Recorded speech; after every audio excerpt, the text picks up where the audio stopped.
coming here any sec. There he is. There he is. Sean, take it away. Hey, He's covering me today. buddy. If you don't know Sean Work at Wall Street Top 100, he has hundreds and hundreds of people in his revenue share organization, Big Star. But today he's here to talk to you about the market and how to thrive. Sean Work, take it away. Yeah, Brent, thanks for having me. Appreciate it. Hey guys, so today, thanks for chiming in. We got about 10 minutes, and Brent asked me to talk a little bit about the market strategies around, a changing market. When I'm speaking to clients right now, I say we really have four quadrants of change that are occurring in the market. We know seasonality is changing.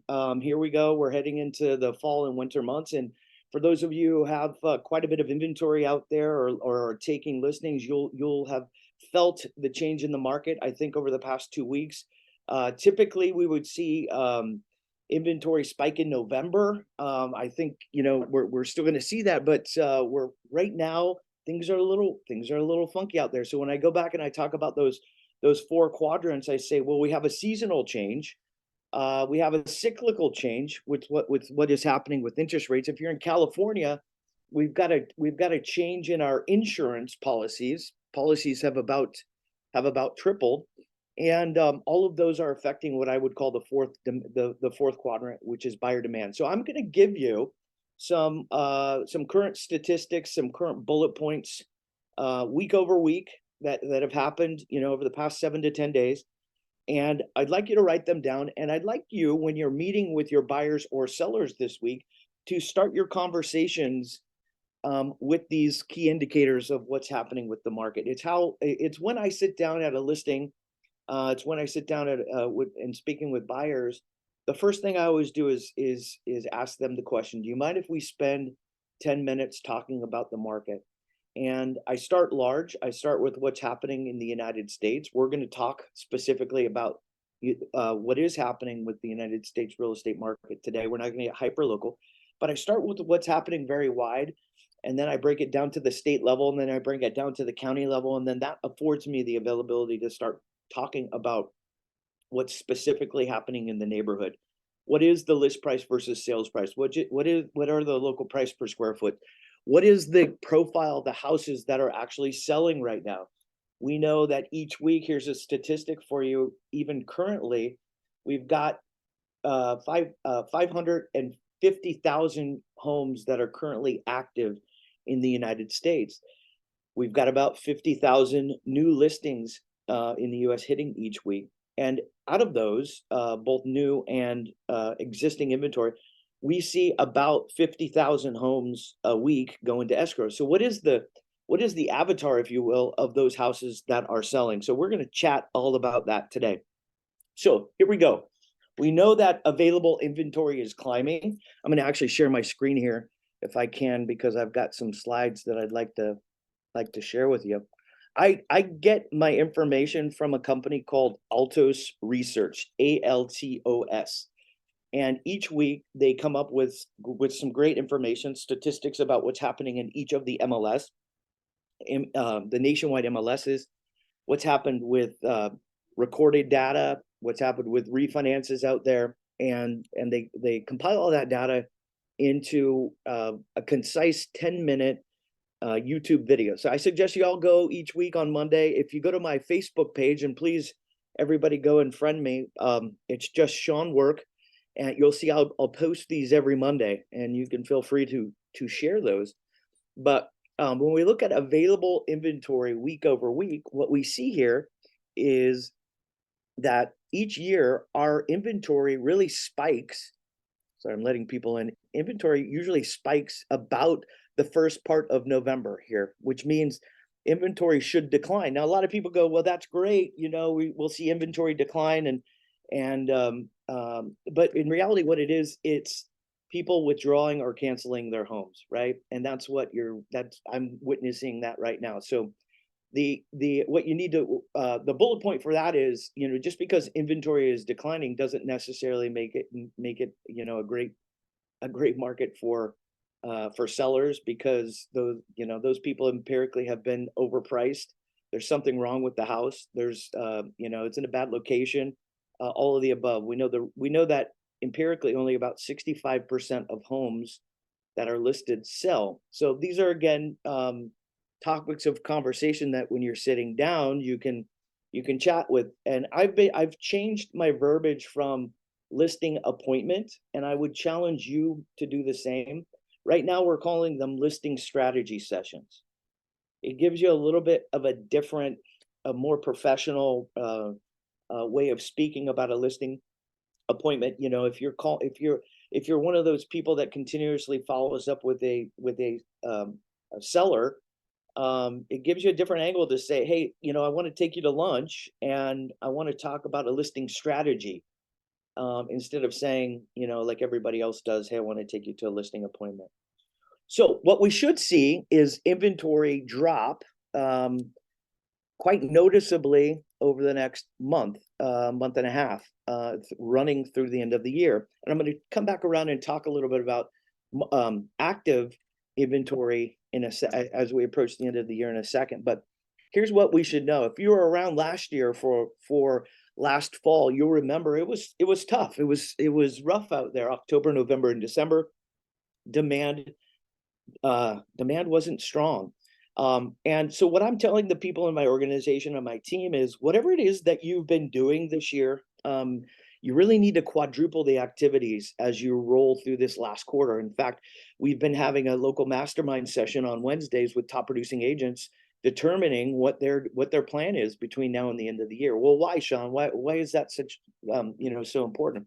Well, really what you see, and this is going back through 2021, but what you see is inventory spikes. The top color represents active listings on the market, and the darker color represents pendings. So you'll see inventory spikes in about September, October.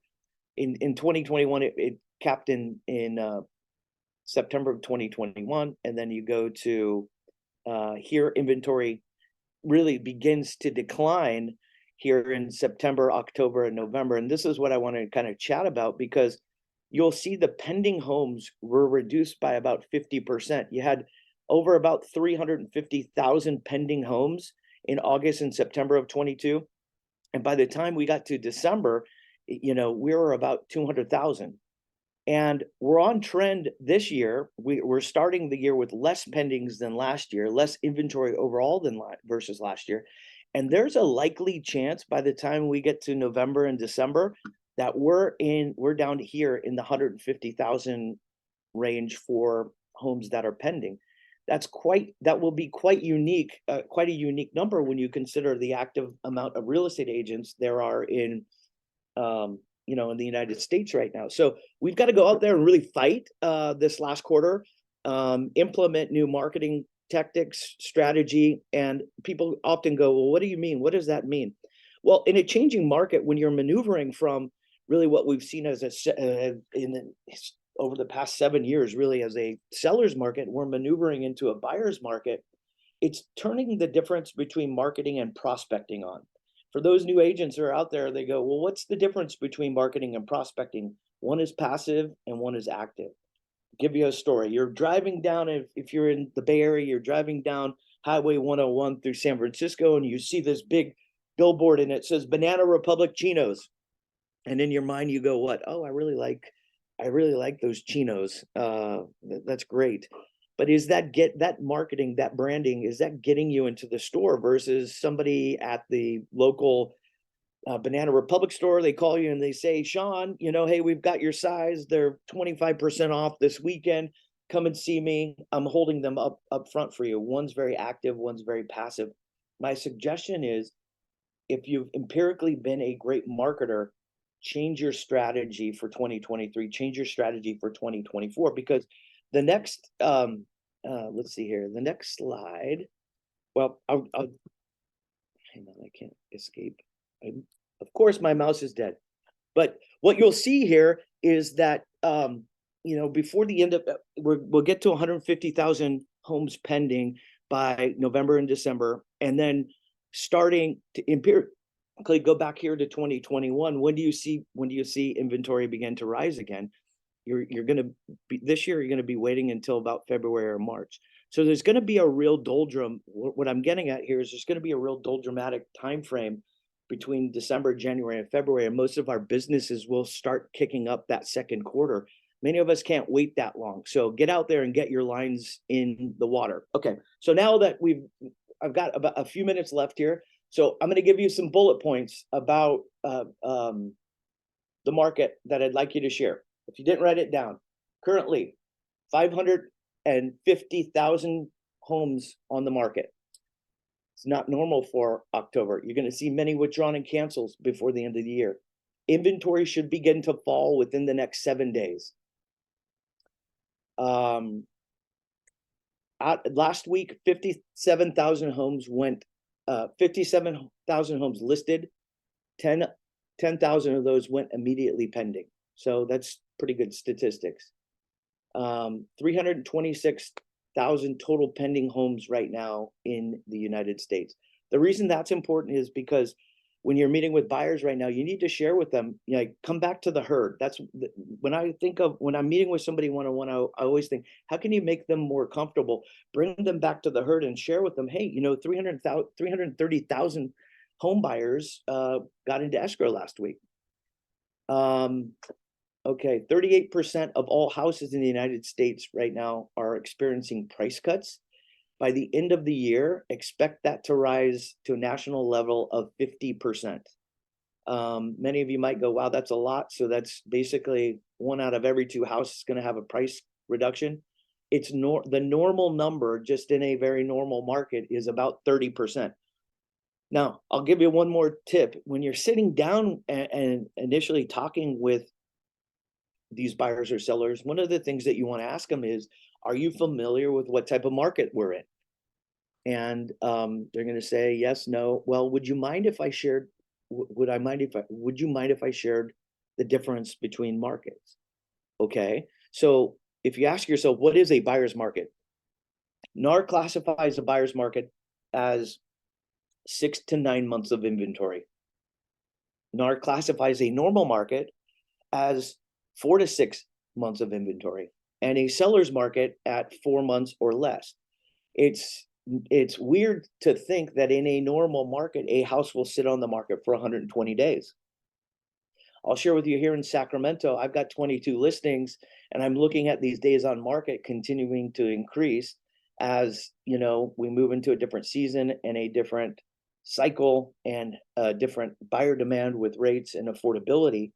And it's in my mind, there's no doubt in my mind, by the end of the year, we'll be at 90 to 120 days on market. So that would signify a shift. Now, some markets are still hot, 30 days on market or 20 days on market. But typically location plays a huge factor in those, more than price or condition. And what we're noticing here as well in regards to the market is the houses that are in the luxury world, they're still selling, and they're selling at a quicker pace than, the empiric affordable house. Medium home price in the United States right now, $439,000. We should end the year at between 1 to 3% appreciation. Believe it or not, we'll hold strong year over year versus 2022.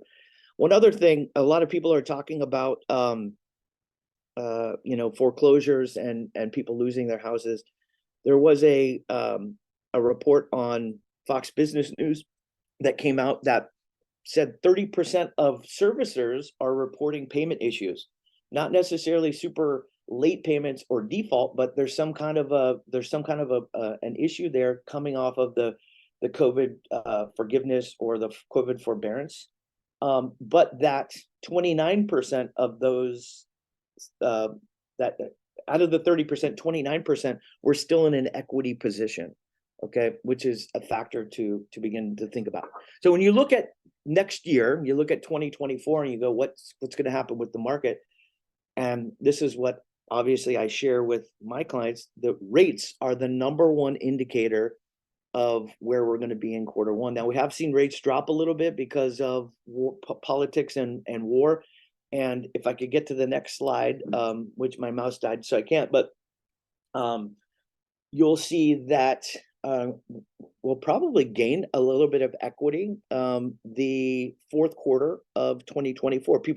And I'm going to wrap up on this. People say, well, what's going to happen with rates and what's going to happen with the market next year? If you go to Altus Research and you look at these graphs that I've just shared with you, what you'll see is that we should have a pretty flat first, second, and third quarter to 2024, meaning no big ups or downs. And then at the end of that last quarter of 2024, because we should see rates drop a little bit, and because rates drop, you'll probably see more inventory hit the market and more demand, more affordability out there. So I think we're going to have a stable, according to the charts, it's not what I think. We're going to have a really stable 2024. And then if you go and you study and you look at what's happened with rates, right before an election, what you'll find is that they tend to drop. So all indicators, it looks like from all indication that we won't see rates change until the fourth quarter of 2024. That's all I got for you guys. Go use this data to your advantage. Take it to your buyer appointments. Take these graphs that I've shared with you. Your way of separating yourself right now versus your competition is by knowing not only the national market, but knowing your local markets in and out. If you're a new agent out there, this is totally the way to separate yourself from an agent that's been doing it a long time, because typically they don't necessarily study the market on a data level. And that's what I got, Brent. Hey, I absolutely loved it, Sean. You were so good. Everyone wave at Sean. Give him a thumbs up. Give him some love in the chat. So here's what I got out of this. You can either be a victim of this market, or you can inflict your will upon this market. You can be overcome, or you can overrun. So now is the time to turn up the heat, go absolutely bonkers, because your family's on the line. You're not getting out of this till March. Yep. Till March. And if you start selling in March, it's April closing. So guess what? Do not participate in the recession of the current market. You can turn up the heat and be a doer. By the way, I told Sean, get a little hub. He's in his hub. Sean, how much did your hub cost the very first month you got one? What were you paying a month back when you first got your hub? Well, this is our second hub because we had to grow, right? Our first one, we had two separate offices, but now I paid about $8,000-9,000 a month for it, right? But I sublease it out, so I'm not taking too much of a loss, and it's been really great to have my organization and my team have a spot to come in and hang out. This is where we're masterminding each week. This is where we talk about these numbers, and we've been able to create this nice culture, synergy, and really what I would say is like a family of support. I love it. What did your first one cost you a month? I'm just curious. Personally, or just in general? I mean, personally, it cost me about $4,000 a month. That's what I was. Yeah, 4,000 a month. So that's personally what I was paying for it, and it wasn't very, not very different for two spaces, $8 or $9 grand for both spaces, but I was subleasing and whatnot. Yeah, baller. I personally was spending $950 a month. You can share with somebody, but get an office, create your magic, your momentum, your mojo, and go do this thing. It's going to be an awesome 2024. Seize it. Do not be afraid. Stand up. You were made for winter. I'm on my back. I can't even move off this couch. I got ice packs here, but you were made to do this. Come on, man. Let's go. What I'll say is there's one thing in sales. That one thing is everything, and it's your mindset. And if you wake up every day and you treat it like a job, and you go and you surround yourself with people who are positive and who don't lose, and who aren't victims, who just goes, let's get after it, let's win. That will rub off on you so much. And here's what I've been telling my crew is, now's your time to go build the rest of your empire out, because so many agents are going to be in that. I see it now. Not in necessarily in this office, but other offices when I'm talking to people.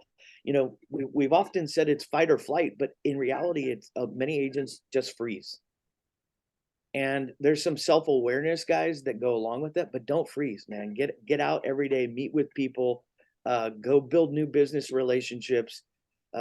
Just don't stop. Don't stop the action. The further away you are from, here's the bottom line, right? the further away you are from, or the further into think you are, the further away from action you are. And the further away from action you are, the further away from revenue you are. Stop thinking about it, get into action, and go make some revenue for you and your family. You deserve it. Sean, you're a rock star, man. Thank you so much. By the way, a quick shout out to my dear friend in Portugal who's on. It's like 10:30 at night. Marcos, you know I'm talking about you, baby. Just unmute yourself real quick and say hello to everyone all the way from Portugal. What? Hello, everyone. How are you? Hey, Marcos. Thank, nice to meet you, Hey. Sean. It was awesome. Yeah. Thanks, buddy. Appreciate it.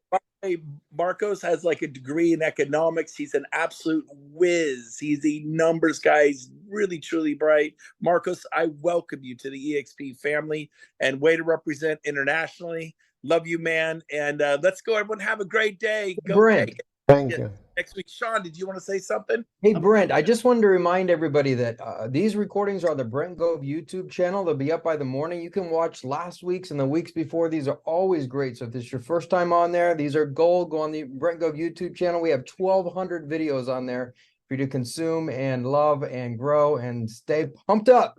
Love it. Yep. Thanks, everybody.